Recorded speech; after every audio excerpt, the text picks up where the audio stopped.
Hey cultlings, and happy Sunday. This is going to be an update from an episode that we released in 2021 with Cam and I, where we went over the story of Lori Vallow and Chad Daybell. I am going to be giving an update right now that's going to have some spoilies. So if you're not familiar with the case yet, I would recommend fast forwarding a few minutes, listening to the case, and then coming back to the intro where I tell what's going on now. So I would take this time right here to skip ahead about 3 minutes if you want to hear the episode without any spoilers, and then come back at the end. And for everybody who does know about the Vallow Chad Bell case, we have definitely got some updates. As you have probably already heard, about 1 year ago on May 12th, 2023, Lori was found guilty on all charges related to the murder of her children, Tylee and JJ, as well as Chad's wife, Tylee Daybell. A couple months later, she was sentenced to life in prison with no possibility of parole in July 2023. Now, Chad and her were tried separately, and Chad's trial didn't start until this year. On Friday, April 26th was day 12 of his trial, and the judge has put the court into recess for the weekend. So I'm assuming that Monday, April 29th, his trial is going to resume. Also, on Saturday, April 27th, a celebration of life was held in Idaho for Tylee, who was 16 when she died, and JJ, who was 7 when he was killed. So hopefully Chad's trial will wrap up soon with a guilty verdict of life in prison with no possibility of parole, as Lori got. And in the meantime, enjoy this episode with Cam and I from 2021. Suddenly, she's obsessed with the end of the world. She starts telling her family members that she's a spiritual being. Not only a spiritual being, but that she's a deity, like almost like a god. Mm-hmm. She's saying things like, bullets can't kill me. There's going to be an invasion in the United States. People are going to be put in concentration camps. And I'm not sure if it's around this time, while she was already exploring these thoughts, that's what led her to Chad Daybell's books. But what I can tell you is, like I said, this is the perfect storm. That is so fucked up. It's fucked up. So fucked up. It is just so damn fucked up. That's fucked up. Okay, I'm excited. Are you excited? Yes. Yes. Yvette's shaking Okay. her head. We're all excited. Very. Hey everybody, welcome back to the podcast. This is That's So Fucked Up, a podcast about cults, murder, and other generally fucked up stuff. We're your hosts. I'm Ashley Richards. And I'm Cam Dexter. And you guys, we just hit a little over 95,000 downloads. So we are really close to 100. Woohoo! Right? Woo! It's a big milestone. Yeah, it is. So thank you guys so much for continuing to listen every week, and to all of the new listeners out there who are giving us a chance. All right, guys, look, I know we sound like a broken record, but we just got our first review in 2 months, and it's a fun one. It says, quote, "Okay, but no. This show would be better with only one of the hosts. The one who isn't usually on her 3rd glass of wine when they start recording. It's not cute, it's not funny, and it's become offensive. Episode 44 made me quit. Waste of my time." End quote. Ouch. So, seeing as I'm the more loud, obnoxious one, I'm a little bit more of an acquired taste, you might say. Mm-hmm. I'm assuming they're talking about me. And I just want to say... Was that a 1 star? Was that a 1 star? I think they actually gave us 2. All right. All right. They threw us an extra bone. Which I actually just like felt. I mean, obviously it hurt my feelings a little bit because I'm a human being. Yeah. But like, it's just really funny because I'm sober, and I've mentioned that, I'm pretty sure, like several times on the show. Right. So, if I sound drunk to you, I'm drunk on life, motherfuckers. Try it. I exercise and meditate and make smoothies and shit every morning. Like, that's to help with the panic disorder and whatnot. But, it's to make me feel good, and it helps. And I'm here to have fun. And I think you are. I know Yvette is. So if you have a stick up your ass and you don't like true comedy, it's probably not the podcast for you. Yeah. But if you don't have a stick up your ass and don't find us offensive and are tuning in weekly and enjoying the free content, we would love a review. It's been a couple months, you guys. I didn't see that last review. I usually see them. Yeah. Okay. PSA over. Thank you. Copy. That's your lecture for the beginning of the episode. But we love you guys. Yeah, we love you guys. And as always, remember to play bingo with us for a chance to win a month of Patreon. Head over to our website, tsfuthepodcast.com, to pull up Murder Bingo. Today we got a little cult in there. I'm going to be telling you guys a pretty wild story, but definitely stick with Murder Bingo because it's more murdery than it is culty. Murder. Stay tuned until the end because we're going to announce August's bingo winner and have some other fun shout outs as well. Yay. Reminder, guys, we're not journalists, but we do put a lot of research into our stories. I had a bunch of sources, so I don't really have a main one today, and you guys can, as always, find those in the source blog. Let's do it. I'm excited. All right, you guys, honestly, strap in because this one is a fucking doozy. It took me almost up until the end of my research even to figure out like how deep this web of lies and just here we go. All right, you guys. I did like a little recap too because I just want to let you know what we're in for. Today's death toll is a total of 7, I think. There seems to be more popping up, but that's as far as I got. So 7 is our total. 2 of them are children, so if that's a trigger for you, you might want to skip this one. And along with our 7 dead, we have doomsday apocalyptic ideologies. We have ridding the world of zombies. We have a totally disgusting elopement to Hawaii after some of these deaths, which is just appalling to me. And yeah, just honestly strap in because this one is stranger than fiction and it really is heart-wrenching. So honestly, it was hard for me to figure out where to even start with this one. So I'm going to begin our story in September of 2019 with some disappearances, and then we're going to go back into the rest of the story and kind of work from there. Cam style.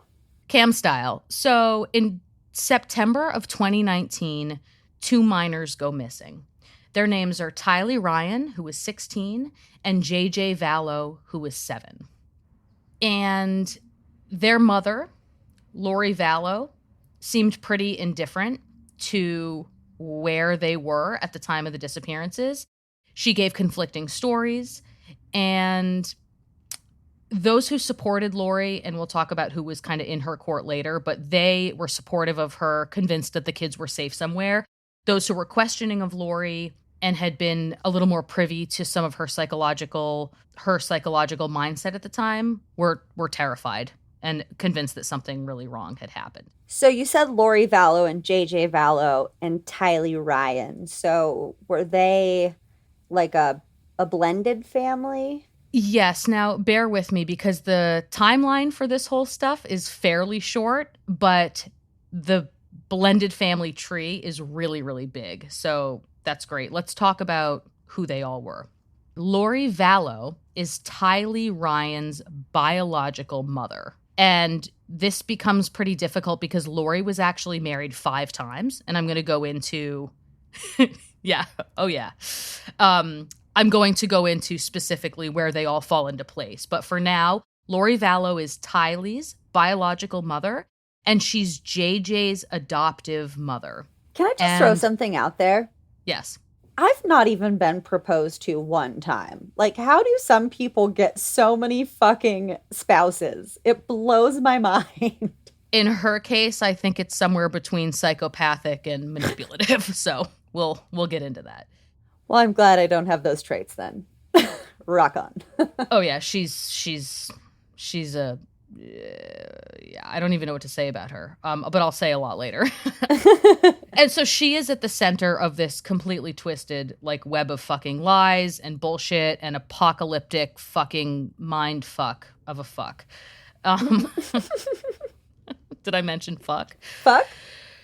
So, and let's also be clear, because she has had so many partners and husbands, whatever, it's important to understand that during the time of these disappearances, she is with number 5, and that's Chad Daybell. Oh, yeah. He's Total not fucking good. twat.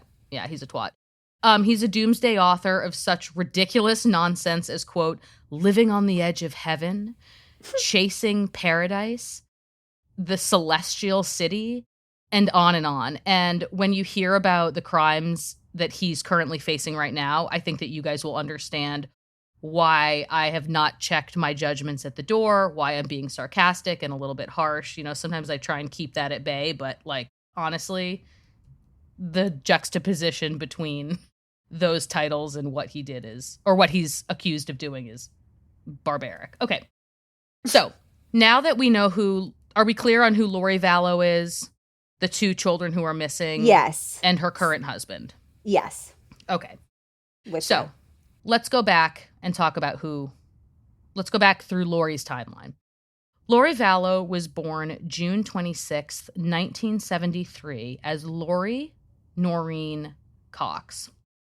I didn't uncover much of her childhood because so much is overshadowed with all her marriages and what she's been accused of that we're just going to go with this timeline. So in 1992, Lori marries at 19 the first of 5 husbands. His name was Nelson Yans. They divorced very soon after that. Just a few years later, in 1995, she marries hubby number 2, William LaGoya. And they had a son, Colby, but, as is with her pattern, they divorced very quickly in 1998. Now, the guys realize, like, real quick. They're like, oh, yeah, what'd I it's do? like a few years and shit just seems to completely unravel. But it doesn't get real juicy until the later. It's like she was saving the best for last, almost. Now, in 1998, tragedy strikes the Cox family. Lori's older sister, Stacy, died mysteriously, apparently while under the care of their brother, Alex. So Lori, now they were raised in the LDS church, so they come from a big family, and that's why a lot of this blended family stuff comes into play later. They were raised in the LDS church. Yes. Okay. Not FLDS, which we've covered previously. So Stacy, apparently during the time of her death, was being cared for by her brother Alex, and this becomes important later. She was claiming that she was having stomach problems, that she was afraid to eat, and he was poisoning her. We'll talk about that. Yeah, keep that in your back pocket. And after her death, in 1998, her death was deemed undetermined. So, yes, like I said. Okay, what's the brother's name? Alex Cox. Alex.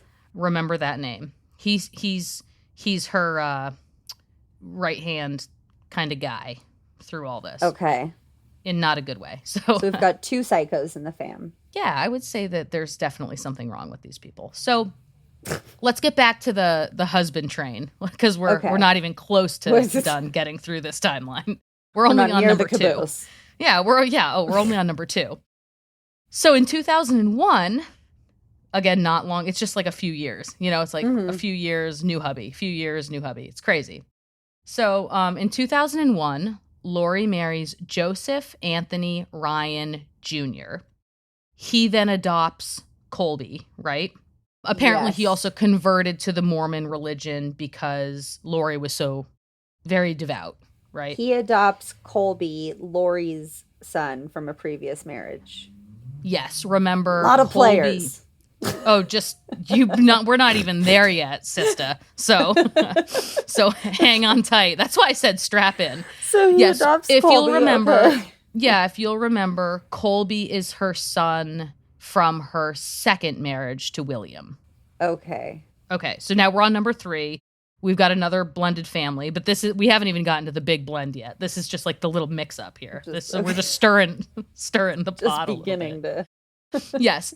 So Lori marries Joseph Anthony Ryan. He adopts Colby, and then Lori and Joseph have a daughter, Tylee Ryan, who we introduced at the top of the show, who was, again, 16 when she went missing. She's born in 2002. We got Tylee and Colby. Yes, with Joe and Lori. Okay. Now, might come as a total fucking shocker, but 3 years after Tylee arrives in 2005. Wait, can I guess? Yeah, ding, divorce? Go for it. Holy shit, yes. I'll take divorce for 10, Cam. Exactly. In 2005, the couple divorced. Now, I'm not going to get too much into, like, there's so much going on here that I'm not going to get into, like, how this would affect Lori's stance in the Mormon religion. But what we do know, because we have covered Mormon ideologies before, is that, like, marriage is supposed to be seen as you're sealed forever. So there are a lot of contradictions. Especially in that religion. Yeah. So there are a lot of contradictions and inconsistencies with Lori's behavior, and they only get more and more bizarre and horrible from here, like truly despicable. But yes, so it doesn't seem, though, that this really affected her standing, like, because we have later accounts that she would spend maybe as much as 8 hours, or she would claim to spend as many as 8 hours a day in temple, like literally a full-time job. Claim. But I mean, where was she really, like, bear chicka where, like, right, or like killing children, or I don't even know. I mean, what? Yeah, so that's what she said she was doing. But anyway, okay, so let's get back to the divorce. In 2005, just 3 years after the couple welcomes Tylee, they divorce. And this is important again. In 2007, Joseph is attacked by Lori's brother, Alex, who tasered him in the chest. And Alex did 90 days in jail. And this is really important because I think that throughout... Okay, so her brother tried to kill her 4th husband. Yes. No, this is the 3rd husband. We're not on number 4 yet. But her brother tried to kill her 3rd husband. Her 3rd husband, yes. Or at least attack him and incapacitate him. Mm-hmm. And in all my research that I did, it really seems like Alex felt as though he was Lori's protector. And what I can say with, like, 100% certainty is that Lori is such an extremely manipulative human being. And it's also important to say that she's pretty endearing. She's a petite woman. She has long blonde hair. She has big, pretty eyes. She's tan. She definitely, I think, knows that she has a power over men, whether it be the men in her family or the husbands that she accrues throughout her existence here. But so Alex is definitely, as her brother sees himself as her protector. I think that if we could have been a fly on the wall throughout their childhood, it would have. I'm not saying like anything weird happened. I'm just saying he felt bizarrely protective of her. Do you know how many kids there were in the family? So what's really interesting is that in the Cox family, how many children? Yeah, Lori. Yeah, so Alex. Yeah, let me do my best to go through it. And I'm not going to do this in oldest to youngest, but I'm just going to rattle it off. So there's Lori, there's Adam, there's Alex, Summer, and Stacy. Oh, those are off the top of your head. Good job. And I think maybe another one named Barbara. Okay, so there was quite a few of them. Yes, it's a big family. Now we know that Stacy died. And even in my initial research, I didn't see this as being a part of the story, which was why I had to kind of revamp my whole timeline, because at the end of my research, it was like this small thing that I found that was basically outlining new suspicions of Stacy's death. So a lot of these deaths fly under the radar, and then it seems as though people are looking back and going, oh, weird. Yeah, what about that? It was deemed natural, or undetermined. But now that we see that Lori's at the center of it, like, what the fuck is going on here? So anyway, so yeah, big family. She comes from a big family. And, but yeah, Alex is her, watchdog, or however you want to put it. And now for reference, I just want to sidebar here and go over the 7 signs of psychopaths, because I want everybody listening to keep these in mind as we continue to talk about Lori's behavior. And I just thought that was kind of funny. So, number 1, socially irresponsible behavior. 2, disregarding or violating the rights of others. 3, inability to distinguish between right and wrong. 4, difficulty with showing remorse or empathy. 5, tendency to lie often. 6, manipulating and hurting others. And 7, reoccurring problems with the law. And I think that we've already seen a few of these, like in highlighter up to this point. And as we continue, I think that we can all agree that we're going to check most of these off the box. Even though, sidebar again, I saw an interview on YouTube with a guy named Dr. Grande or something, and he was diagnosing Lori's behavior and said that there weren't the indicators of psychopathy in her past. And obviously I'm not a fucking doctor, but I just kind of think that they were all there. I don't think that they were in these big bold highlighter letters, but I think that, I don't know, man. Let's just keep going. If those are the signs, I might know a couple psychopaths. I mean, hell. Personally. Yeah. I mean, they don't always murder people, So, yeah, and what's interesting here, too, is that I think that these 7 signs will later be fueled and met with completely unhinged religious ideology that was fueled by this guy, Chad, who she meets later. Remember, he's the Doomsday author. So it was really kind of the perfect storm, because I think that these things were all here, and that coupled with her, she was always religious, right? And I think that, I was going to say this later, but I'll just say it right now. I think that it's really difficult for people who are born into such religious dynamics, because what I'm starting to see as a pattern here is that they're always looking at the world in polarity, right or wrong, good or bad, dark or evil, the Satan or God, and this can turn into such dangerous rhetoric and such dangerous actions that, things aren't that simple. We can't boil the whole world down into 1 or 2, A or B, Z or, it's really scary to me. And this is a perfect example of how dangerous that mindset can be, because later in her life, everything is, you're either a dark spirit or a light spirit. You're either walking the path of good or walking the path of evil. Everything that good happens in your life is because of God. Everything bad that happens in your life is because of the devil. It's just not that simple, man. But anyway, okay. No. Let's go back. Agreed. Okay. So where are we? Are we on to the 4th husband yet? No, let's get there. On to husband number 4. A little over a year after parting ways with her 3rd husband, whose name was Joseph. I'm just going to keep repeating these because it can get like mind-boggling. Lori marries Leland, who goes by Charles Vallow. And she does that in February of 2006. Now, as if the blended family weren't big enough, Charles has 2 sons from his previous marriage. And of course, we know Lori has Colby and Tylee.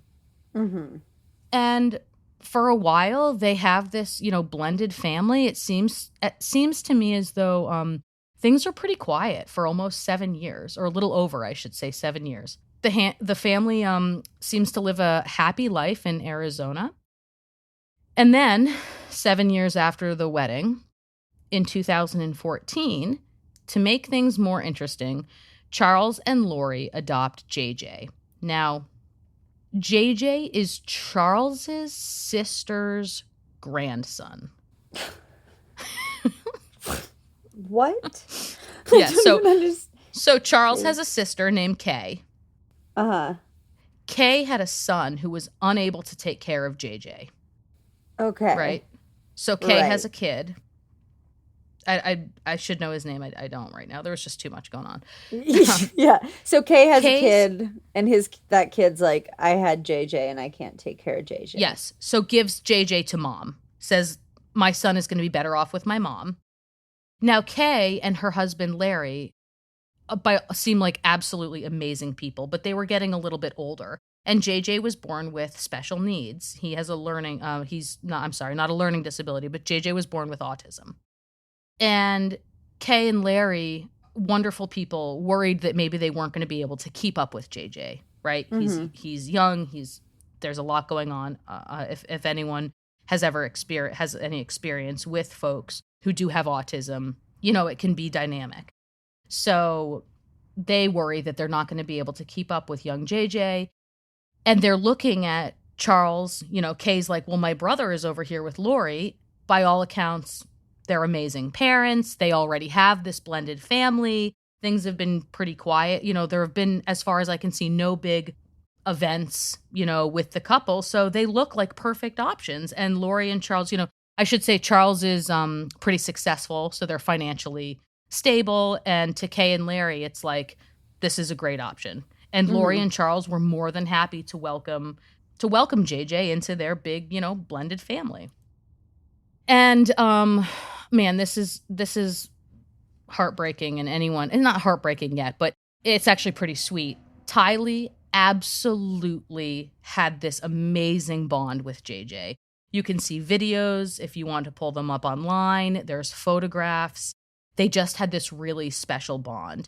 Aww. And yeah, it's and she was like 10 years older than him. Yeah, right? exactly. Yeah. So she's kind of like big sister, almost a second mom.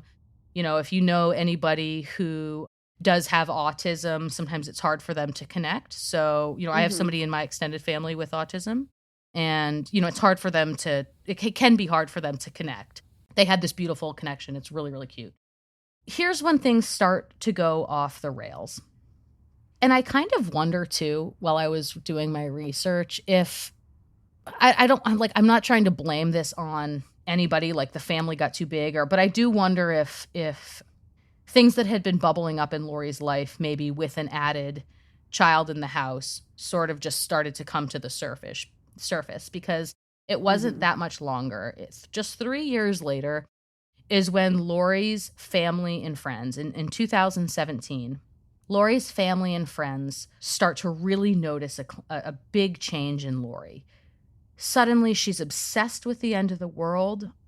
She starts telling her family members that she's a spiritual being, not only a spiritual being, but that she's a deity, like almost like a god. Mm-hmm. She's saying things like, bullets can't kill me. There's going to be an invasion in the United States. People are going to be put in concentration camps. And I'm not sure if it's around this time, while she was already exploring these thoughts, that's what led her to Chad Daybell's books. Because remember, he's the Doomsday guy.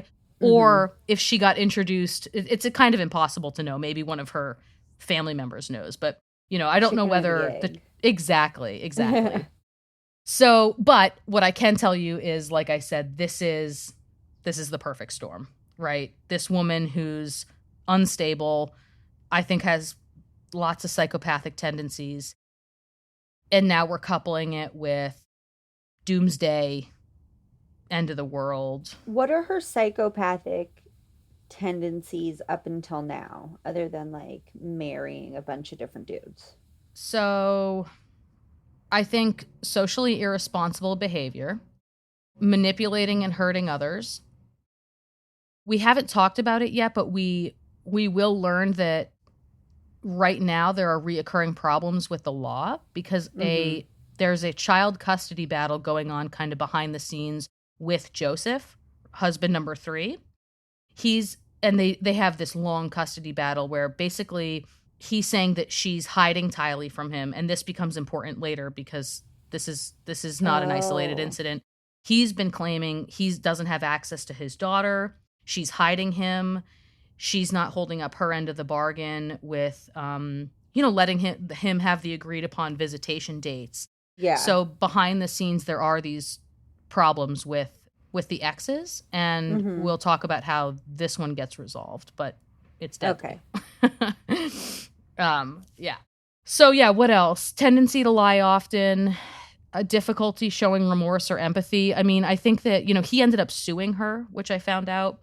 And they had this really long custody battle. So I think it's obvious that she's not, somebody who's not allowing their spouse to see a child.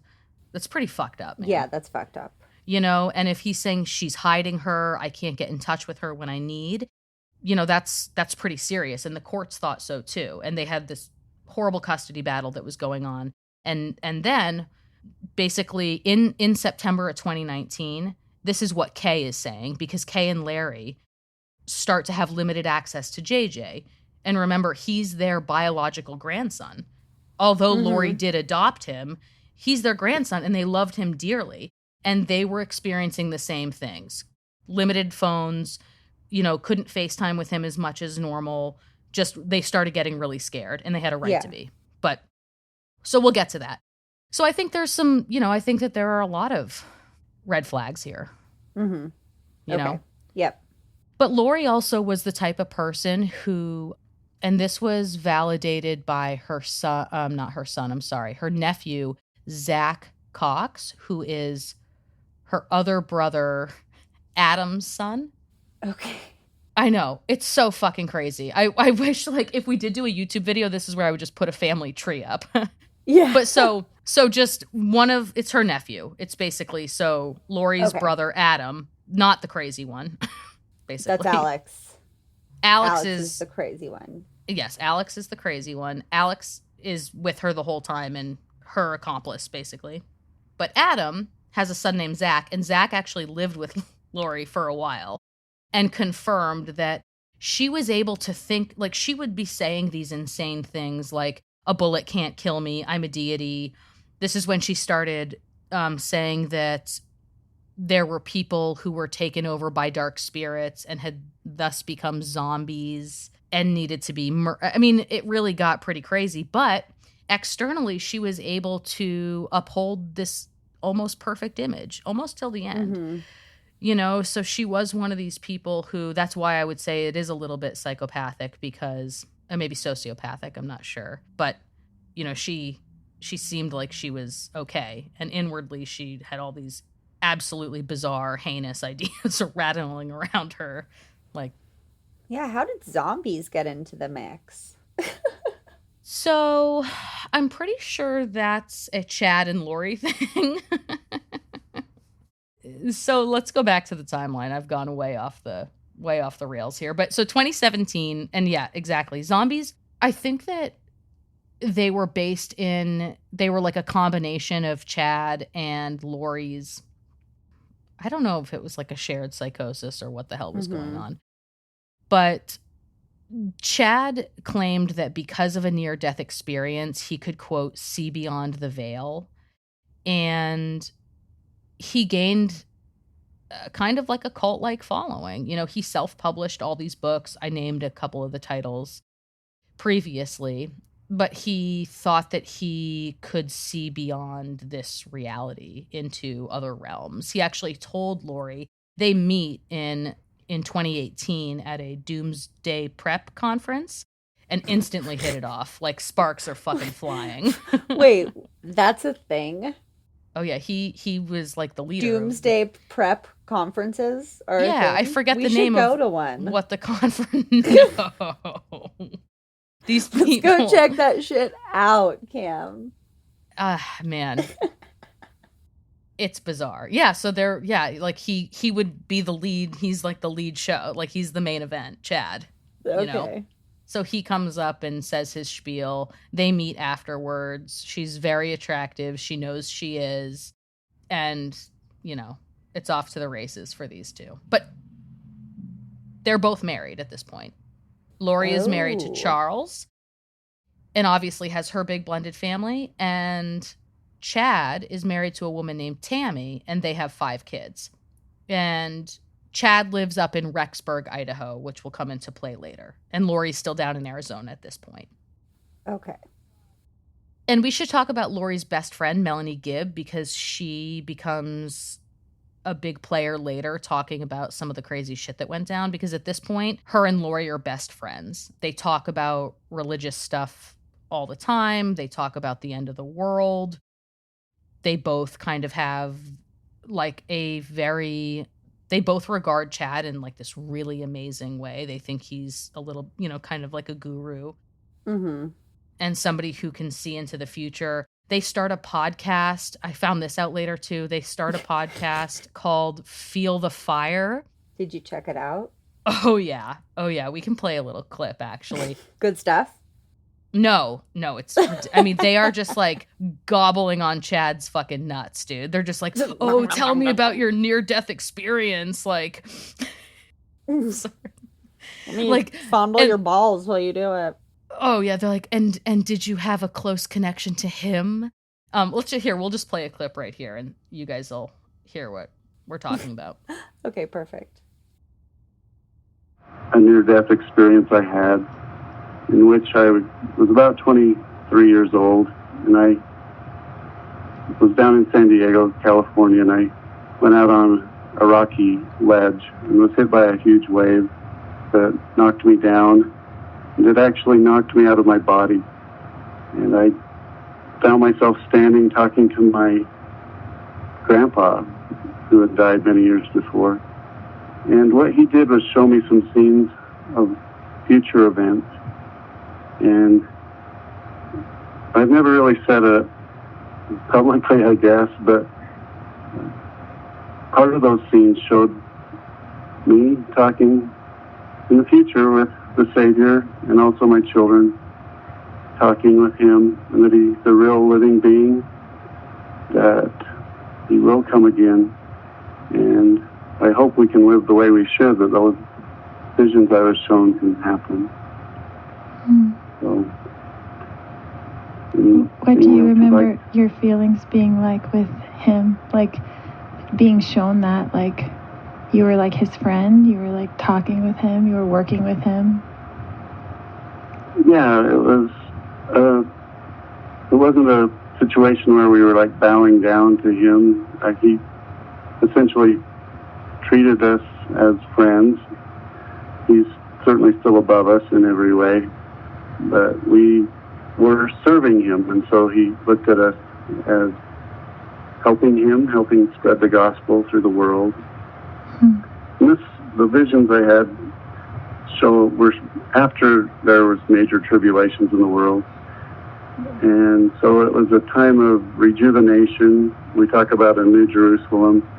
That's the era I saw, and that much of the world was in chaos and still in war and trial, but I was shown that Jesus will come even ahead of time, before his second coming, and help establish his people, and that's what I was shown.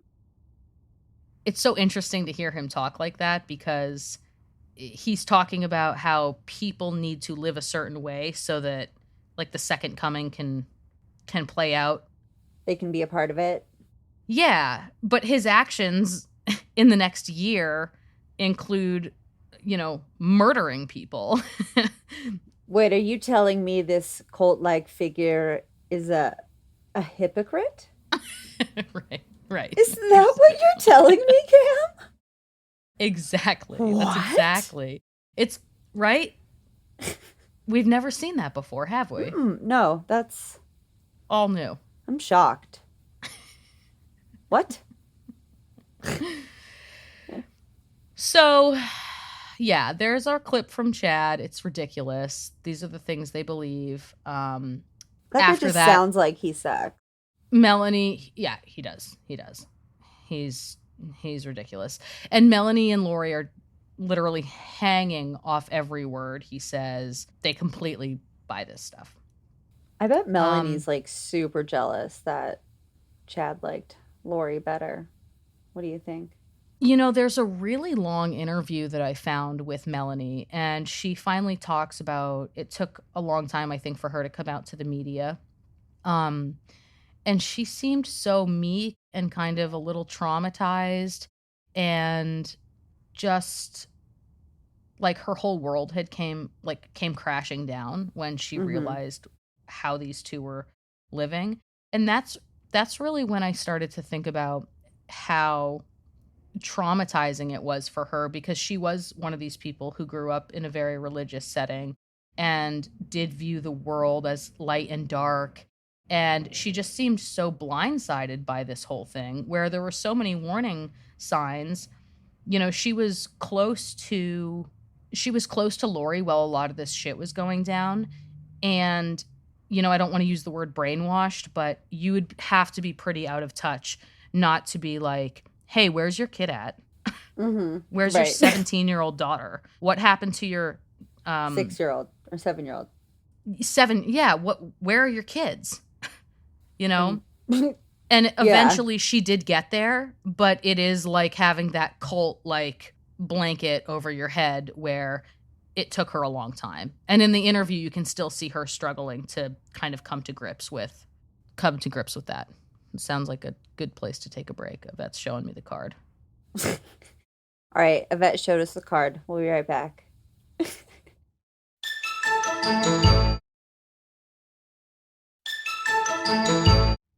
us back. And we're back. Bring us back. And we're back. All right. So we've talked about Melanie. Let's talk about, here's where stuff starts to really get a little bit bonkers. Lori and Chad have had this instant connection, right? They meet at the Doomsday thing, and they continue to talk, and there's even a meetup, and we can all use your imagination, right? Okay. Obviously, being married does not worry either of them. Because, this is important, because how do they get around the old loophole? Or no, they find a loophole because Chad says, we've already been married. No, they go full on. But that's usually the loophole in the LDS that was stuff. a good guess. No, Chad says that they've already been married in 5 other lifetimes or whatever. So she's already been his spirit wife up on the planets in the celestial endless banging. Excuse me, are either of them practicing polygamy? Because if not, they don't get to go have their own planet with the endless celestial banging. He's making shit up. They're not practicing polygamy, but they were talking about like, well, on this planet we haven't been together, but in past lives and in other places. So they didn't specify other planets, but I filled in the blanks because my guess is he was pulling from fundamentalist Mormon doctrines. Yeah. Sounds like it.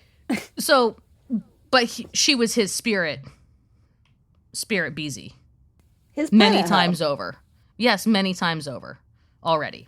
So they were like, well, it's already happened in all these other lives. Wait, we should make a t-shirt that says Spirit Beezies and Planet Hoes. That's actually funny. I love it. You're the designer. Get on that. I'll get a Jen at some point. Get on that shit, Ashley. Get on that shit. Okay, so Lori and Chad have hit it off. It's still 2018. And now this is where we're going to go back to something significant that happens with Joseph, who is Lori's 3rd husband and the father of Tylee.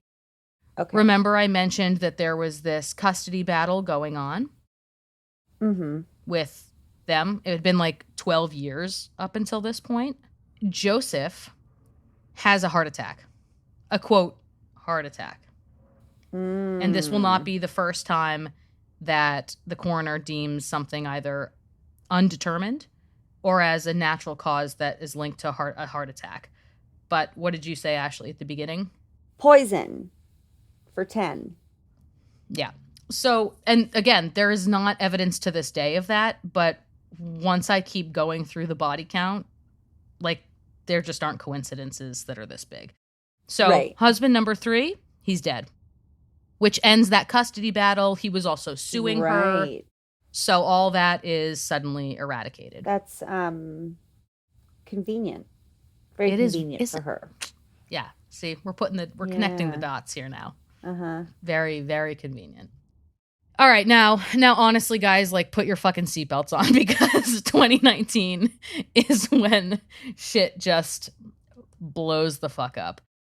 We know that Lori and Chad have, like, you know, the friends are like, well, maybe it was just an emotional connection, but no, these two are full on affairs. And I don't know, I think you can have like an emotional affair too, can't you?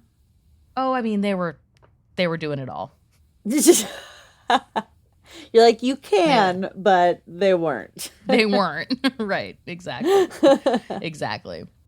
And in January 2019, things get really difficult for the whole family. Like, everybody is about to literally enter hell. Lori tells everyone that Charles is having an affair. And this is a really interesting pattern. Charles is Lori. her husband number 4. Yes, she's still hitched. They've not gotten a divorce. Okay. So she's still on hubby 4, but she's moved on, you know, spiritually, mentally, physically, Right. anally.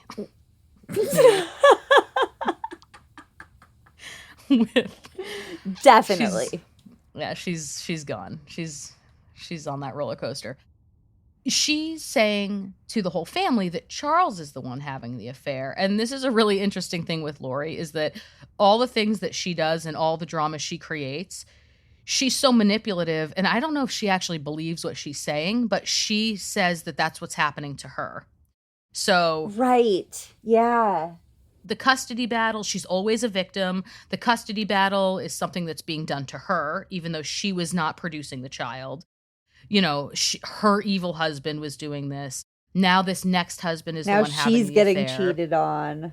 She's getting, so it's like there's this constant pattern where all the things she does, she basically spins the story to say that it's happening to her.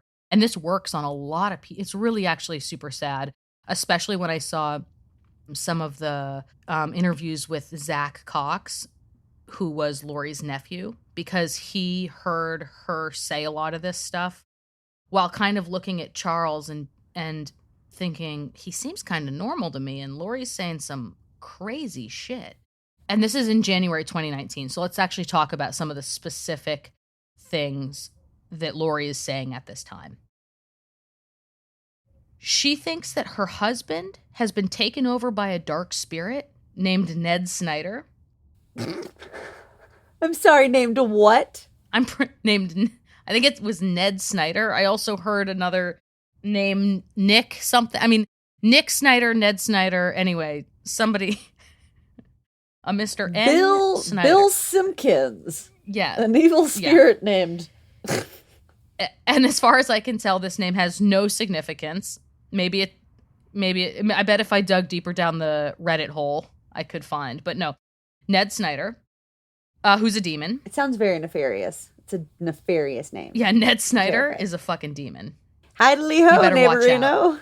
I know, Ned Snyder. It's like, it is. It seems like your librarian or your bus driver or like, what the your fuck? uncle. Like Where's Ned's. Ned? Yes. Yeah, totally. Like, hey, Ned. Yeah. Ridiculous. Okay, so let's get back. Ned Snyder, dark spirit, who's obviously a demon named Ned, and that Lori is actively telling Charles at this point, I know you're a demon and you're not my husband anymore.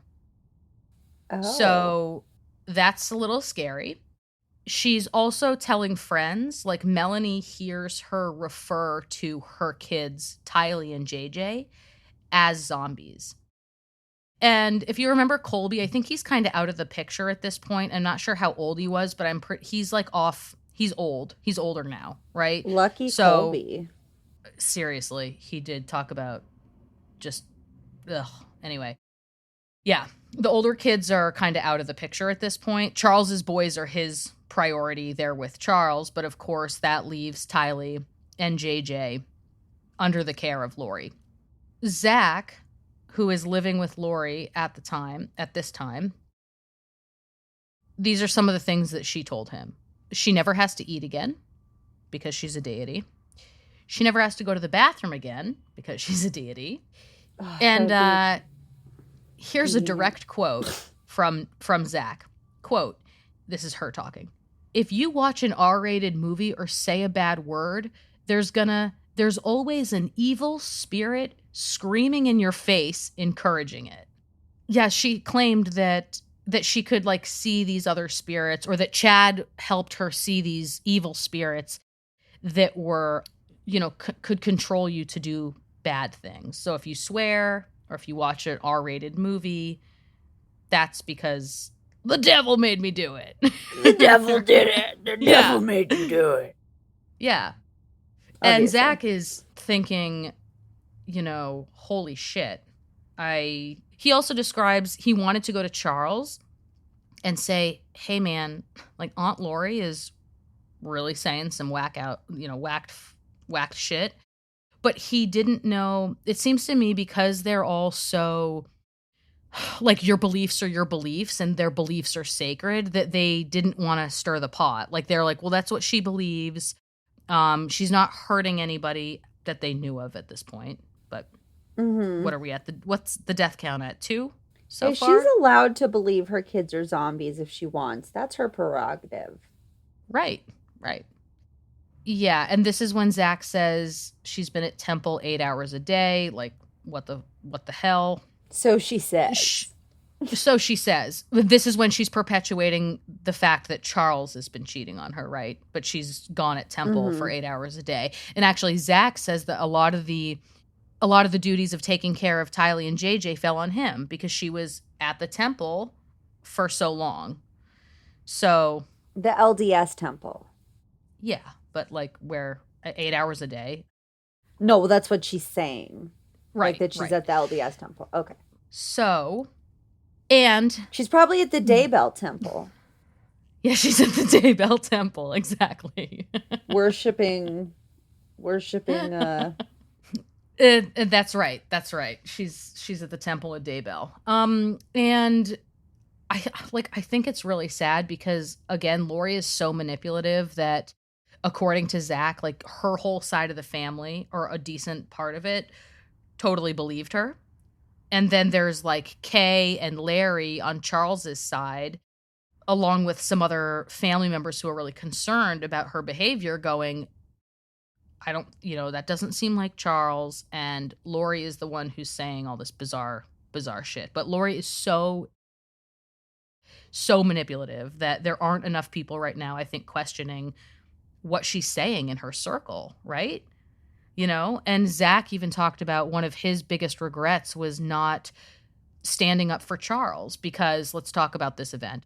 January 31st, so beginning of 2019, Charles comes home from a business trip and he finds the locks changed on the house, his car is gone, all his clothing is boxed up where he can't find it, and most alarmingly, the kids are not at the house. And Lori isn't picking up the phone. Now, this is after she said the kids are zombies. She's said that he's a demon. He's really freaked out. So he immediately calls the cops. And we're going to play a quote from that body cam footage, which we'll hear Charles honestly like pleading with the cops to help him, that his wife has lost her mind. So let's play that clip. So what's going on tonight? I can't get in touch with my kids. How old are your kids? 6.5 and 16. Okay.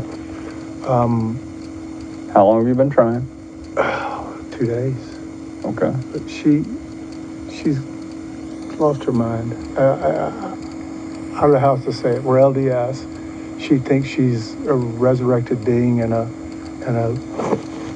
god, and remember the 144,000. She's come. Jesus is coming next year. She took all the money out of her bank account today. My truck is gone from the airport. She went to the airport and got it. So what makes her a danger to herself and to others? She threatened me, murder me, kill me. She threatened to murder you? Yes. And she said, how did she do that? My bishop right there is in the car. He was on the phone with me today when she said, I will have you destroyed. That's what she said there. Okay, that's not a threat to kill you. Yesterday was a threat to kill me. Okay. What did she say yesterday? She said, you're not Charles. I don't know who you are, what you did with Charles, but I can murder you now with my powers. Okay. Okay? All right. Says I'm gonna kill you too. Yesterday was So she's speaking as a spiritual being. She's not here. She's lost her reality. And, it's honestly just so sad, because what I hear from that is just a husband who's honestly distraught. Yeah, he's scared. Yeah, he's worried, and he's he doesn't know where his kids are. His wife has accused him of being an imposter, And, you know, he has a son, JJ, who is special needs. And this would be really terrifying, you know, extremely terrifying. Even though he's not you know, like they aren't his biological kids, but who gives a shit? He's their dad, you know? Right. So it's really sad. And what he pleads with the officers to do is to have Lori checked out. Like he's saying, I am afraid for my safety and for the welfare of the children. She needs to be admitted to a psychiatric clinic immediately and evaluated. And what's so upsetting about Lori's behavior is that the next day she walks into the police station, gives her account, and the cops just seem to eat it up. She's good. She's the victim. It's all about her. You know, and one thing I did notice, though, which I want to point out, and it seems significant to me, I didn't hear anybody else really talk about it, is that you can see Tylee use her hand a couple times to almost calm Mom down. And Lori, to me, it doesn't seem like the cops really picked up on this, but she seems incredibly wound up. She seems like she's going a fucking million miles a minute. It's not so much so that you'd be like, okay, this person is in the middle of a break, but I think it's borderline. And I can see Tylee a number of times put the hand on Mom, you know, on her lap or on her hand. It's an interesting dynamic happening there because this is not Lori taking care of Tylee in a moment that might be hard for Tylee. This is Tylee taking care of Mom, you know? Right. So I just want to point that out there. Lori does agree to be admitted, and I think that this is pretty interesting. She does agree to go into the psychiatric hospital for an evaluation. And instead of staying, I think the norm is like maybe 48, like at least 24 or 48 hours or something like that. Yeah. Guess how many hours she's released in? 3. And that says 5. Yeah. 3? I was right? Just a few hours. Yeah. She walks out of there. And come on. We know that she has all these things. Yeah, she's a fucking psychopath, man. Like highly intelligent. Yeah. Bingo. Oh, you got it. Ah, shit. Yeah, but it disappeared. Bingo, so I can't. I do that every time. Okay, wait, hold on. I have childhood abuse because she's abusing these children. Friendly with the police because she obviously can like easy manipulate them. Oh, hell yeah. Highly intelligent. White male because no, I didn't already say that. Oh, you didn't? No. Okay. White male because obviously like Chad Daybell and a bunch of other white dudes in the story. Yes. And I don't remember the other one, but nailed it. Bingo. I don't doubt that I get a free month of Patreon. I think that you can start over. I think that you could probably start over on Bingo and like get another one because. Should I pull about to go down. Try that one out too? Yeah. Well, no, the murders are about to. We haven't even gotten to the pop off. We just have like the outskirts of the murders. These are like the periphery murders. You know, we haven't gotten to the fucking murders yet. So yeah, she walks out of there, dude. Friggin' few hours later, they released her. They're like, you're good. She's highly functioning, even though her fucking marbles are just spilling all over the place. All right. So February of 2019, Charles has fucking had it. He files for divorce, right? And he states clearly. Good call. Yeah. And he states clearly that he's worried for not only his safety, but the safety of JJ and Tylee. Now, unfortunately, we're going to fast forward here a little bit to July 11th, 2019, when a 911 call comes in from who else but Alex Cox, Lori's gopher. I don't know if gopher is the right word. It's worse than a gopher. He calmly says on the 911 call, we're not going to play it because I don't really like playing 911 calls unless there's really a good reason. But in this 911 call, he says, I just shot my brother-in-law and you need to come over here. Charles. Yes. He shot him. He calmly says, later, so the cops show up. They sit him down. He claims it was in self-defense. He's just sitting on the ground, like he doesn't have a care in the world, sitting on the curb, just, yeah, he came at me with a... And his story fluctuates, for sure. At first, when they're like, why'd you do that? He's like, takes a long pause. And I don't know. I'm sorry, but I know cops are trying to do their best, but I don't fucking know. Because I listen to this and go, what the fuck, buddy? Like, what are you talking about? Well, and then slowly, as he's being pressured, more information comes out. Like, well, he threatened me. He charged me with the bat. And I had to shoot him. It was in self-defense. And how he got the gun is a little convoluted. Where the bat came from in the beginning is convoluted. He says at a certain point that Tylee was the one who brought the bat into the room. But then, so who's in the house is Lori, Tylee, and JJ, right? And Alex, who says he was spending the night. And Charles, who showed up there in the morning. Now, there's some sort of altercation. Oh, Alex also says, well, Charles was being physical with Lori, and that's where and he says this after a couple minutes of being questioned. He wasn't, and also he's literally just like, it's as though he thinks there's no way he can get charged with this crime. Because he's also, what we need to understand too is Lori and Alex have very similar... they both believe Charles is this special guy. They have end of the world. Oh, okay. Oh, you mean Alex both believe Chad's a special guy. Yeah, Alex is on the Chad bandwagon. So oh, okay. So it's almost he thinks like, well, I'm not going to get in trouble because Charles, Chad and Lori believe that Charles is and shit. Yeah, and Charles is a demon named Ned. So God, right. I got God on my side. And that's his demeanor. He could give a shit. And it kind of works, which is the scariest part. He does not get charged with a crime. Okay? What? No. Manslaughter? No. Nothing? Nothing. Self-defense. And we can see in the body cam footage as the cops are interrogating. And this is after, his fucking sister died under his care, and then then he attacked somebody with the taser. This is after Stacy, after the attack on Joe, and remember, Joe is dead at this point. He's had a heart attack. Oh, right. Yeah, because there was that custody battle going on with he and Lori, and they're like, yeah, he's cool. fucking None of that dead, sounds dude. Suspicious. Nope. And now Charles is dead. Her husband number 2 of hers is fucking dead. She can be seen. This is so disgusting. She drives up as they're securing the perimeter and there's an ambulance there and all the shit's going down. She fucking walks out of the car. She's got a big smile on, like she doesn't have a care in the fucking world. Apparently she had a pool party later this day in the backyard.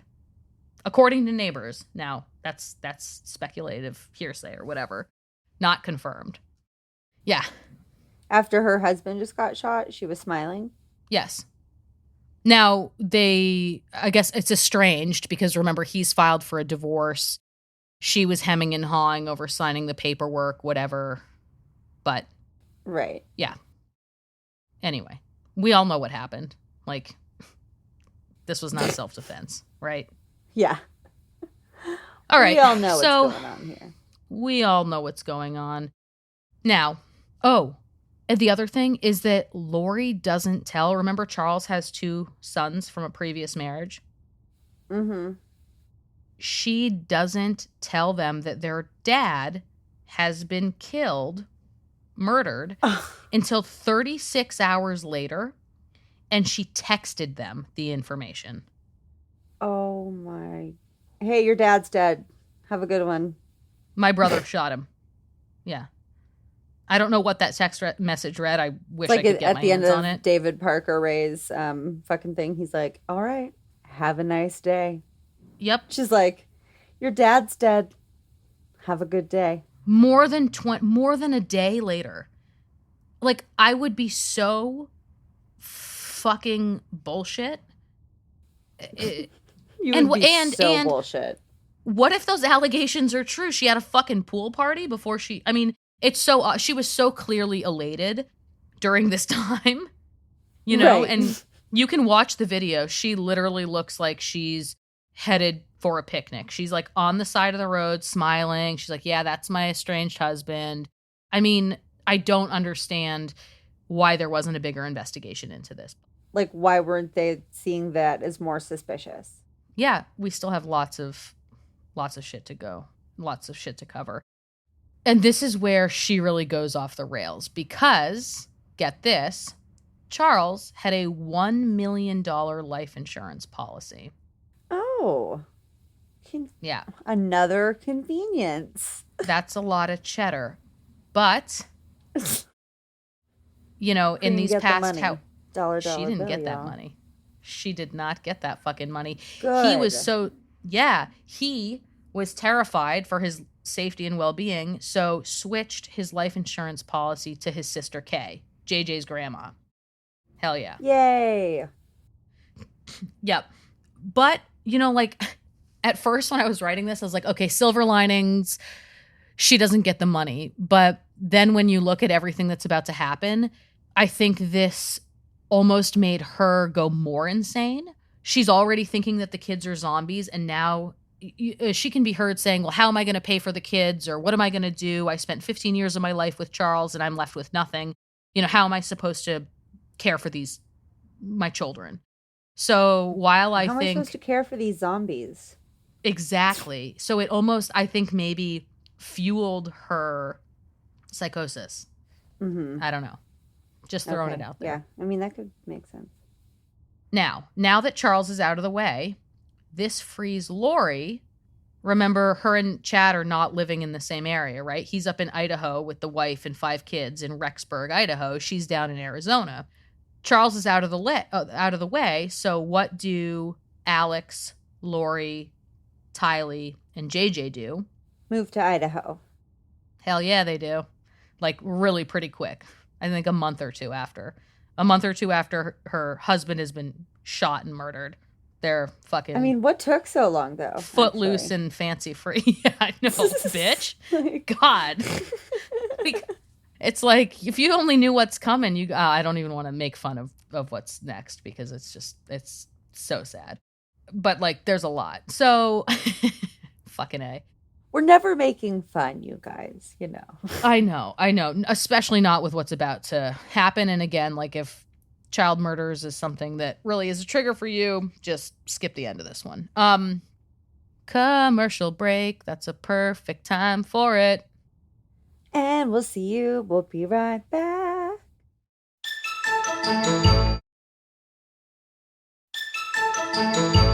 Hi, you guys. We're back. All right. We're back, you guys. It's in the month of September, 2019. Lori, JJ, Tylee, and fucking Alex have just moved to Rexburg, Idaho.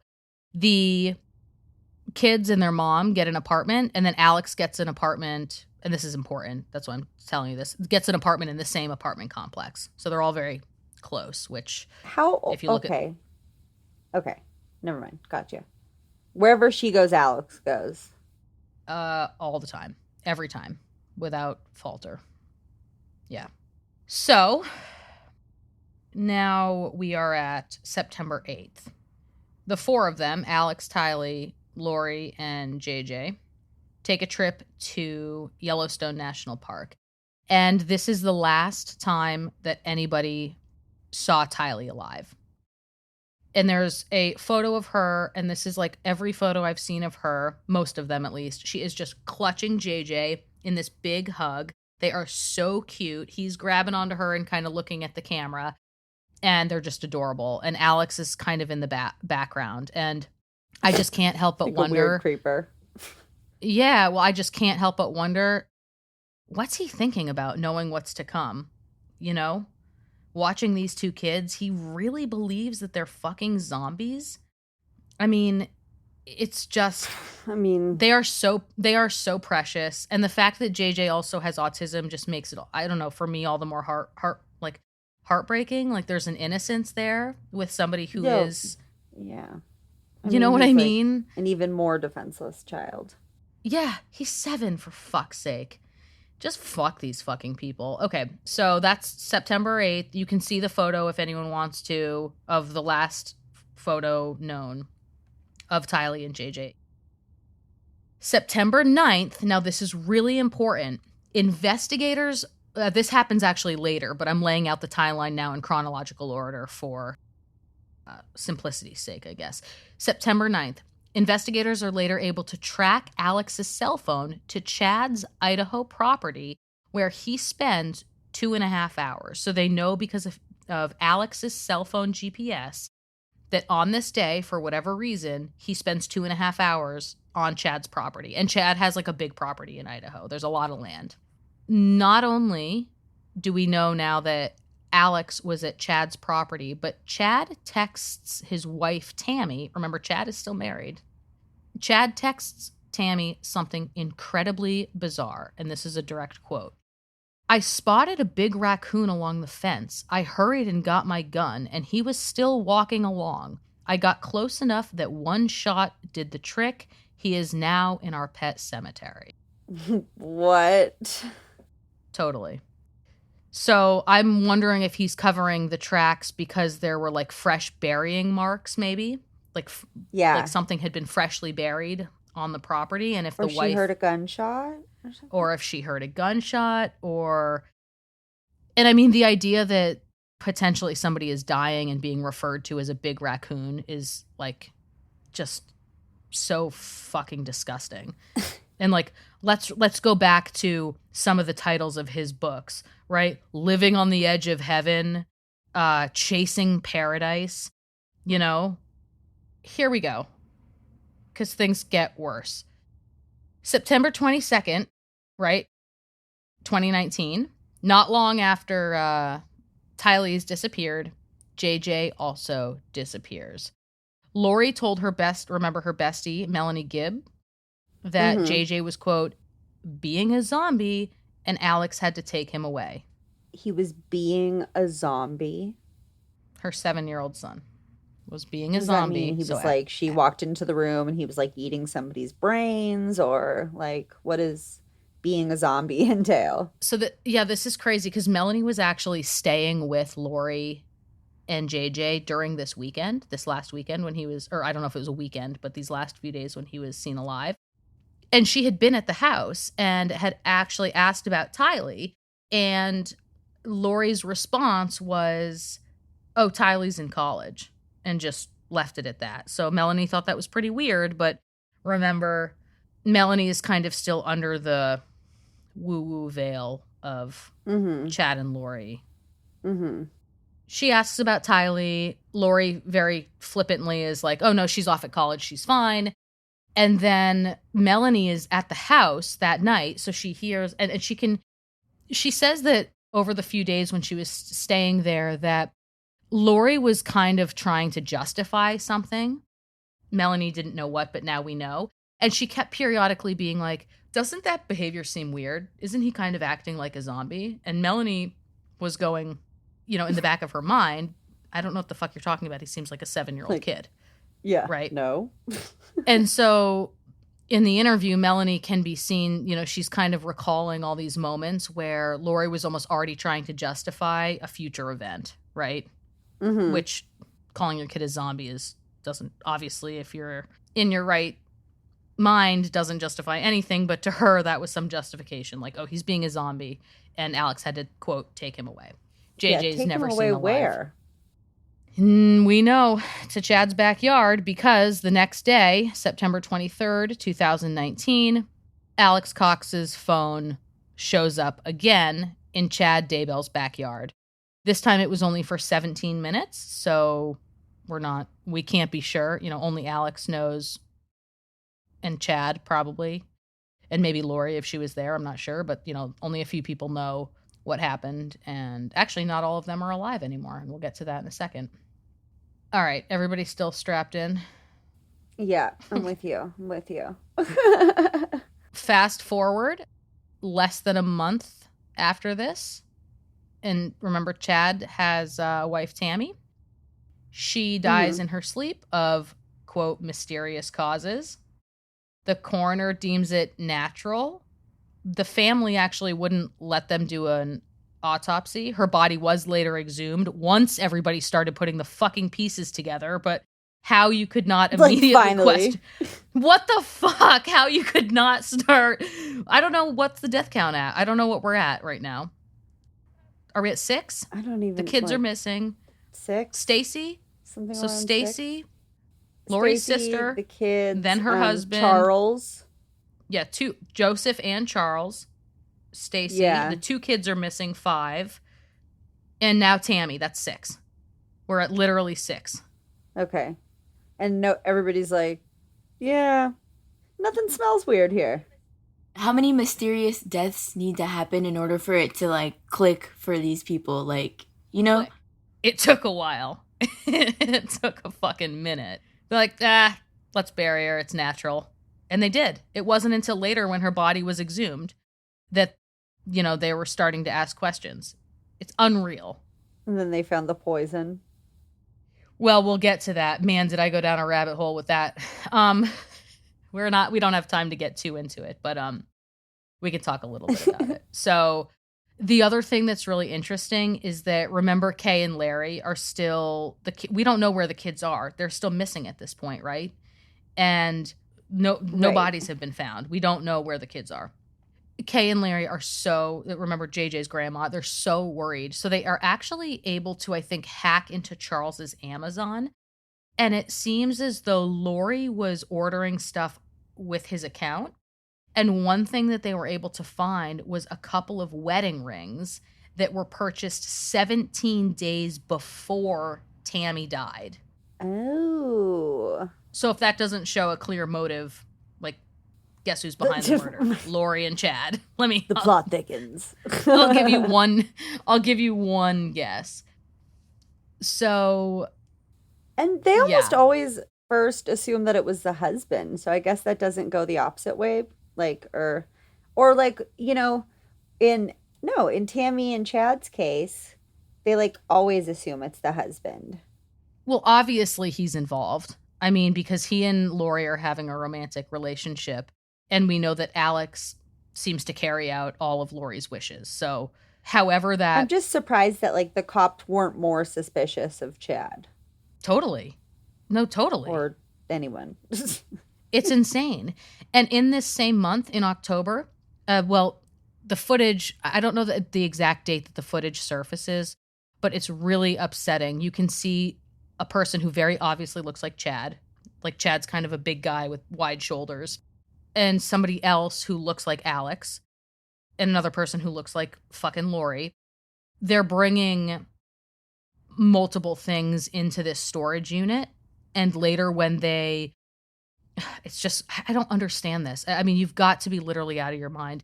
I mean, they are literally just packing away Tylee and JJ's things. They find JJ's favorite scooter. They find his backpack. They find his bicycle. They find family photo albums of Lori, Tylee, and JJ together. I mean, they literally just put this shit into a storage unit, and then they fly to Hawaii, and on November 5th, remember, Tammy has died October 19th. November 5th, Chad and Lori get fucking married in Hawaii. In a beautiful ceremony on the sands. You should look at the Hawaii. pictures. They look like fucking high school sweethearts. They are elated. They are on top of the world. I mean, her kids are in a shallow grave.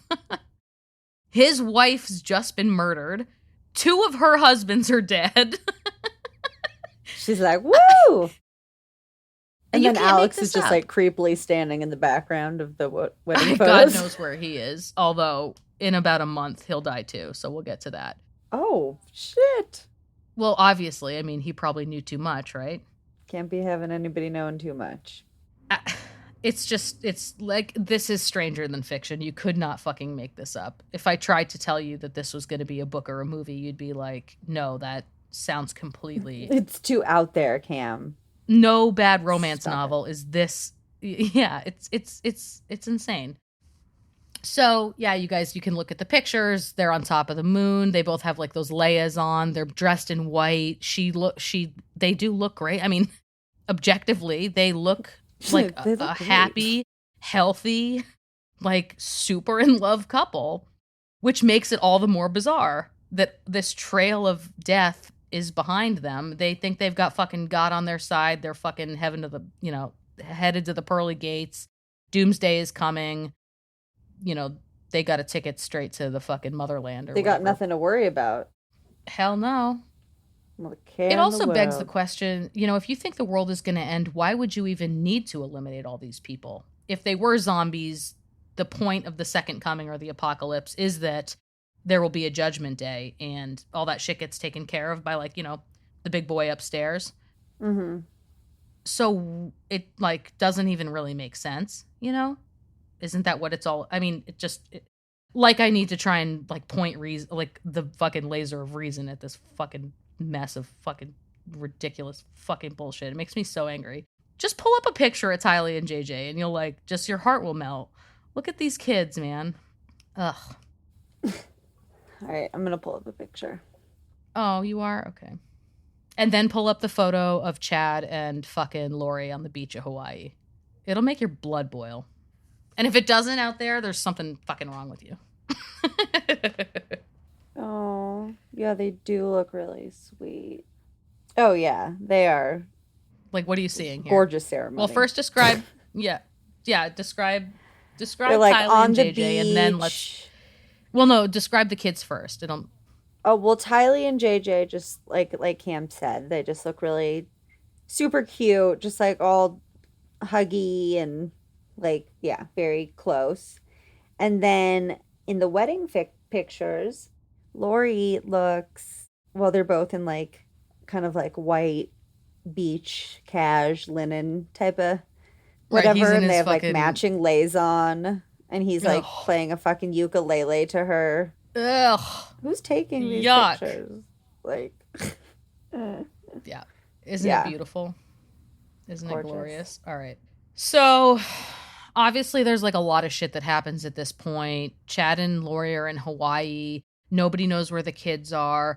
Finally, fucking finally, I don't understand why it even took this long for the authorities to officially get involved and be like, hey, where the fuck are your fucking kids? Yeah. She's the sole provider for these minors. And it took until November 26th for police to get involved, to do a welfare check. 3 months after. Yes. And I honestly think it just, they don't look like criminals, so they're probably not, They look at those fucking people. Oh, they're white. White, blonde hair, It blue really, eyes. really bums me out. Yep. So, they look too normal to have, murdered their kids. We actually still don't know. Well, we'll get to that later. So finally, Rexburg, Idaho police do a welfare check. Lori, JJ, and Tylee aren't there, but Alex and Chad are, and they say Lori's going to be home later. Lori comes back and does this whole sing-song dance. JJ's down in Arizona with her bestie, Melanie Gibb, and her daughter's in college, and she says that her ex-husband, who knows which because they're both dead, she says her ex-husband is after her life insurance policy, and that's why she doesn't tell anyone where she is. And remember, it's actually her who was after Charles's life insurance policy, but never got it. And this is, again, where the whole, the stories that she tells are just good at the flipping bullshit. the switch. My God, dude, she is unbelievable. So she says, she tells the police she's been scared for, Kay has been terrible to her, and JJ is having trouble in school because he's a person with autism. So, she just flies into this whole woe is me story, and she's got these officers instantly sorry. I can't tell if they're just placating her, but it sounds to me like they're kind of sorry, ma'am, for your time. We're sorry to disturb you. And she's like, I mean, dude, she doesn't Sorry to have falter. wasted your time, ma'am. She doesn't falter. I mean, she just switches right into this whole thing and just ba ba ba ba ba ba ba.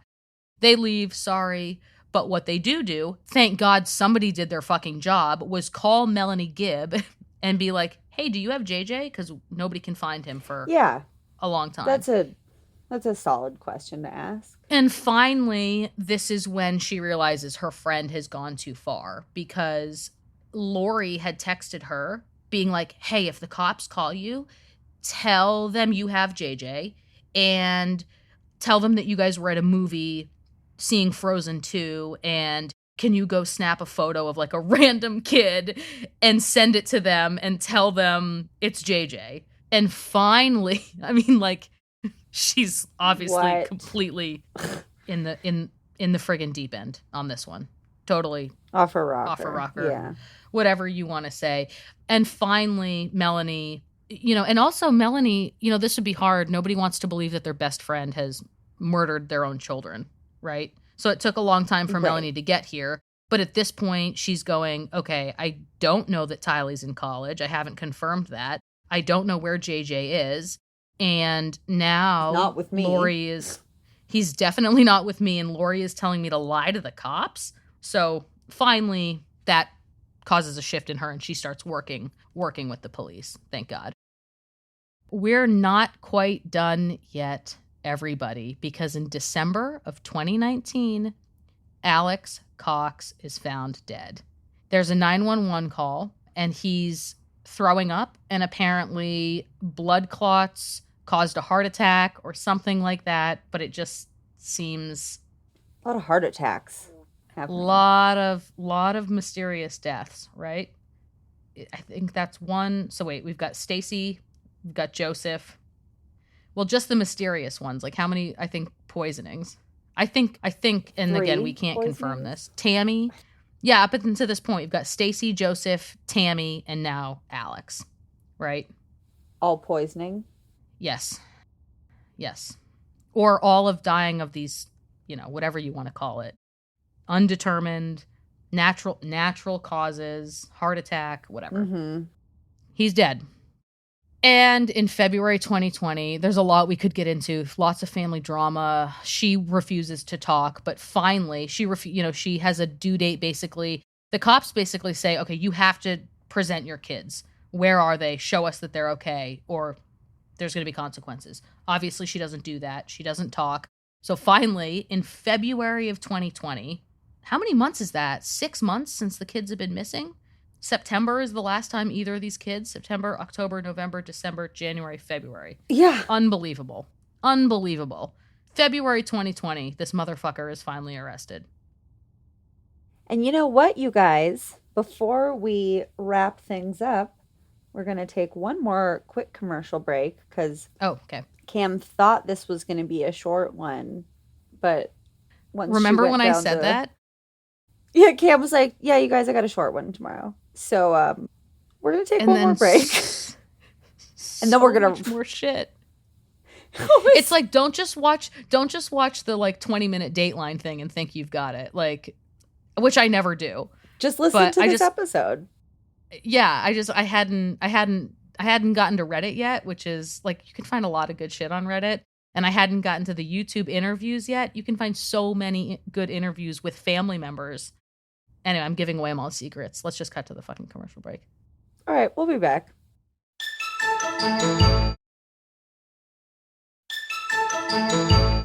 Okay, and we're back. All right, we're going to wrap this up, you guys. February 2020, finally, good riddance.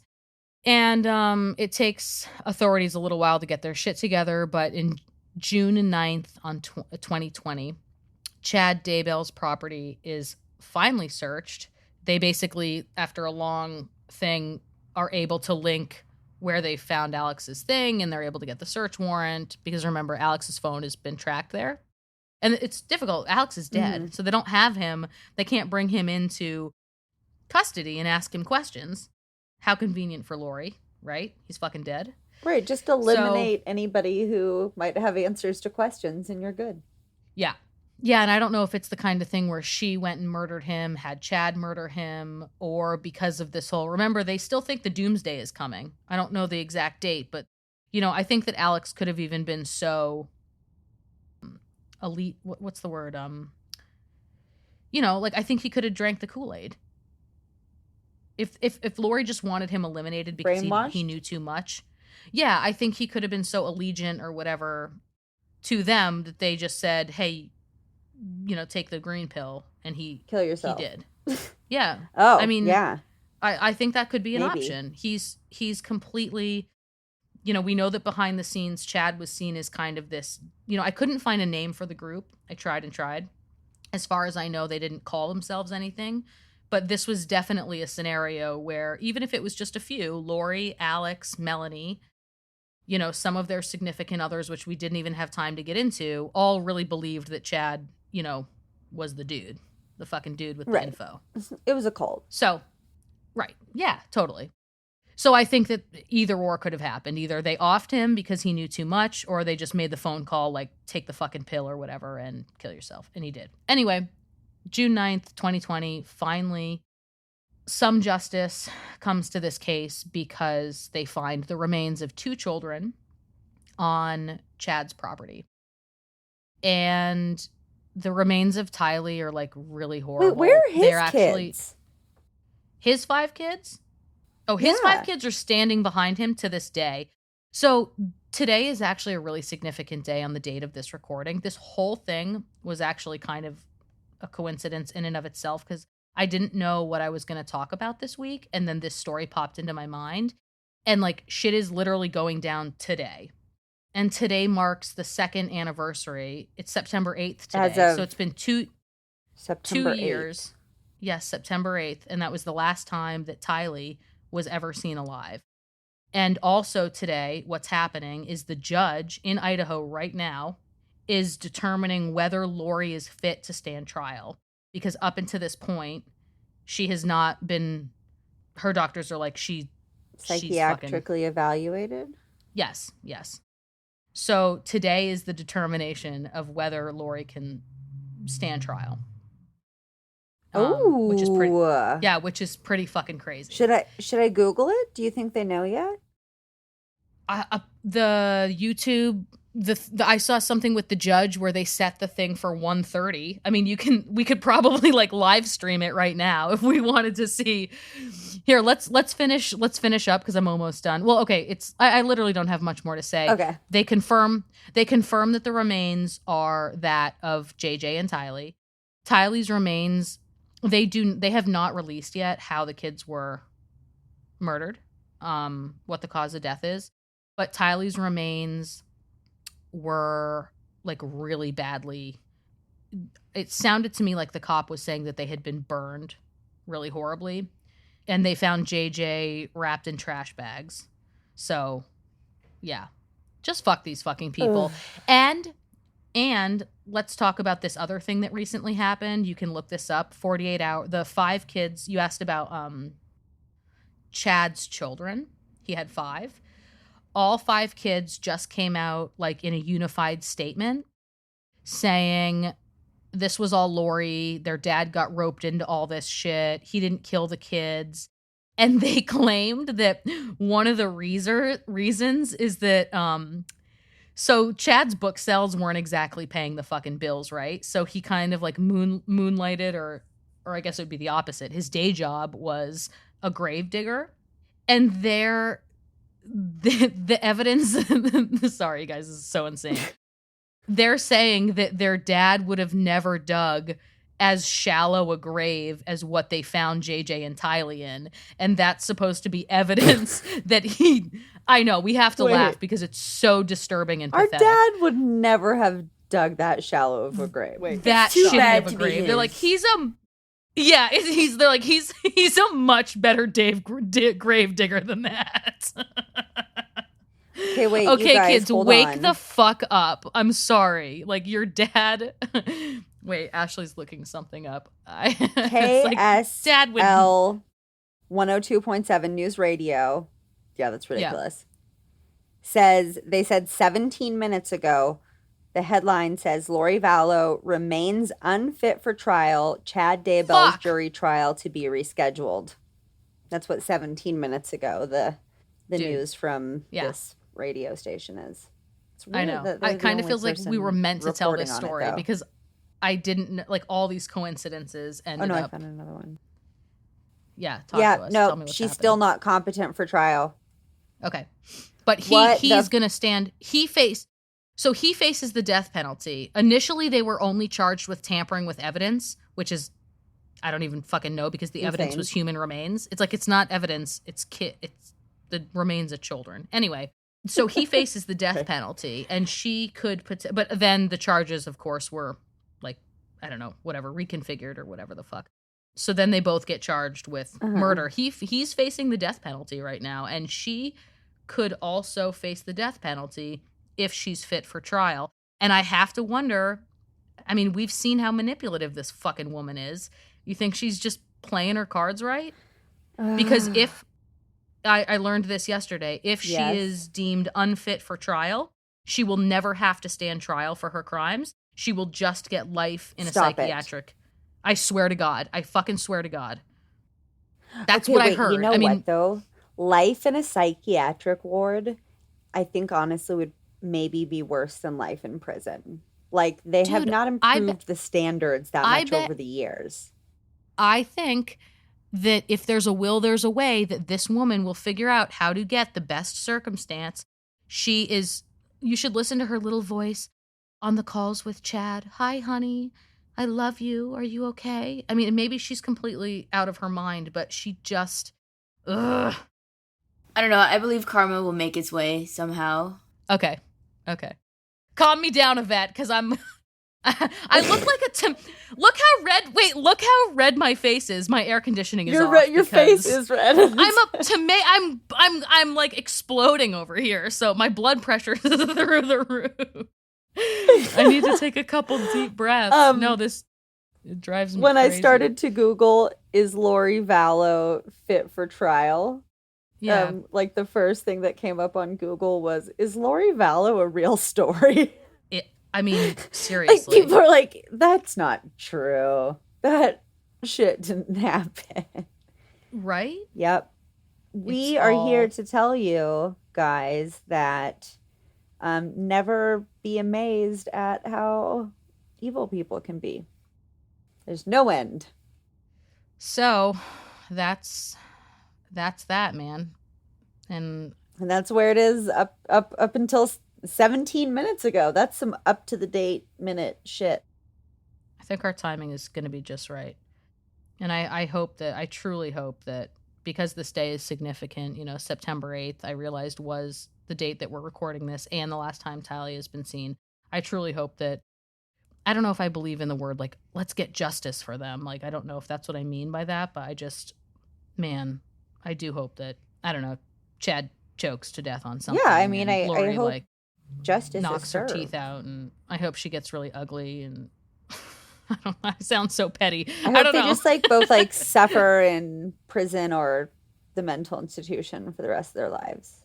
Yeah, I mean, or I think, we can just leave it. Like Yvette says, just karma will take its place. It's not up to us to figure out what happens to them, but hopefully something. Stop trying to play God, Cam. Cam has such a God complex, you guys. I'm always trying to. It's starting to really rile my nerves, Cam. What? We have told you guys, though, over and over that it's not a cult. It's just a podcast, except for it is a cult. So, I mean, obviously your leaders may or may not have a little bit of a God complex. Us. Well, this has been a long one. We should Oof, let's we should go, head man. out. I know. When I was like, it's going to be really short. Yeah. This is the longest episode we've done in I don't know. A really long time. No, there was a lot to go over, though. And it's all so relevant, and I skipped over so much family drama. I couldn't even get into it all about who was saying what. And I mean, this is a whole Netflix series, if this isn't already happening. It's a whole Dateline podcast. It's a Dateline already did a podcast on it. I know, I listened to it. 10-part episode or something. Anyway, let's leave it at that. All right, am I wrapping us up out of here? Let's do it. Yeah, let's wrap up with something really good. That was a terrible story. Cam's blood is boiling. Now let's focus on some good. Look how red my face She's so red. I mean, you It's guys, also- like, don't get me wrong. I find it very upsetting as well. But Cam, Well, hold on. LA is also in the middle of a heat wave, and my air conditioning. and has you're been wearing turned a up for the fucking whole. sweatshirt and a hat. I'm wearing a sweatshirt. I'm a hat. Why? And hoodie. That's my. You see this cool Why hat I d- got? That is a cool hat, but like you have so much fucking hair and you're in a hoodie during a heat wave, like with a I do. My hair fucking got hat on. My hair got so long. I actually just didn't have time to, like, I put this sweatshirt on this morning, and then I told you guys I had to run out. I had to basically meet this cinematographer with a drive because there'd been some editing. It's a whole, my other thing. So I had to run out and do that, and then he was a little late, and then I had to run back, and that's why I was a little late. You know, just life, man. I don't even have a shirt on underneath this, so you don't want to see what, like, you want me to... I have a Ew. bra. Show it. We're getting spicy over here at the end of the day. Woo! All right, let's stop because I'm about to pass out for real. Okay, you guys, we're going to end this episode. Patrons, we have a bunch of new ones. Yay, Yeah, we do. You really guys, do. thank you It's so been much. What the fuck? super exciting. Thank you, Kate. Thank you, Vari. Thank you, Emma. Thank you, Deb. Emma and Deb, thank you for signing up. Thank you for signing up to our $10 devotee, $10 You guys devotee are level, and a fucking special big shout out to Heather and Martin for bumping up to $20 at the family level. Heyo. Oh my god. You guys. God damn. Amazing. Thank you so It's- much. You're literally honestly. helping our dreams come true. Like literally. That's big stuff. Thanks, you guys. And bingo players, Tristan, Rebecca, Emily, Ophelia, Mike, Chris, and Kate. Thank you guys all for playing. Our Way to August know to have winner fun, you guys.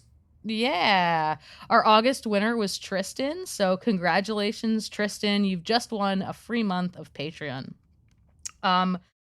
Reviews, like we said, we just got that fucking smoker of a fart hole.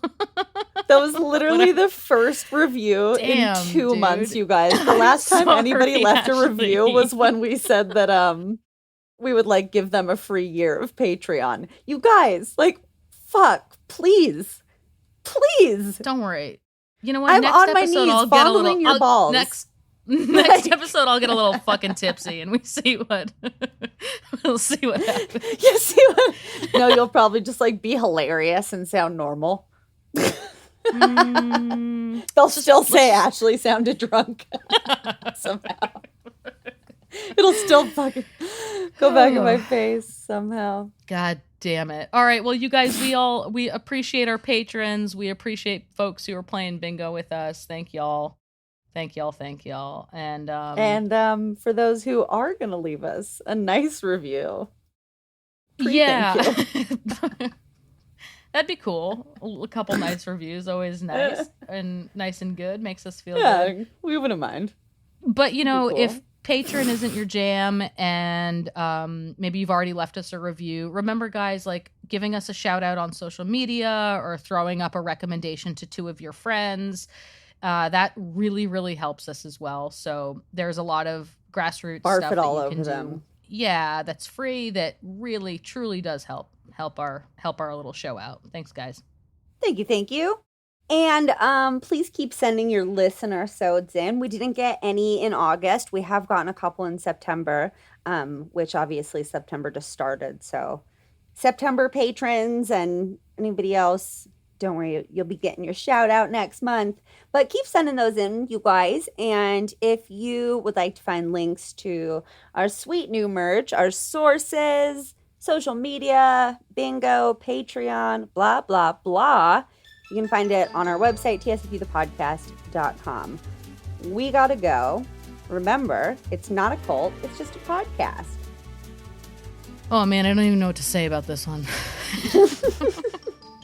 Really, it's shitty parenting. But really, Thank you. Somebody else make something up. Yeah, it's shitty parent. Yeah. it's shitty parents and Cam with a red ass face. Oh my god, I look like a fucking tomato. Look at my head. I look like I'm exploding out of my the top of my sweatshirt. Bum bum bum bum bum bum. That's fucked up. so fucked up. Can't you see? It's just really fucked. That's fucked up.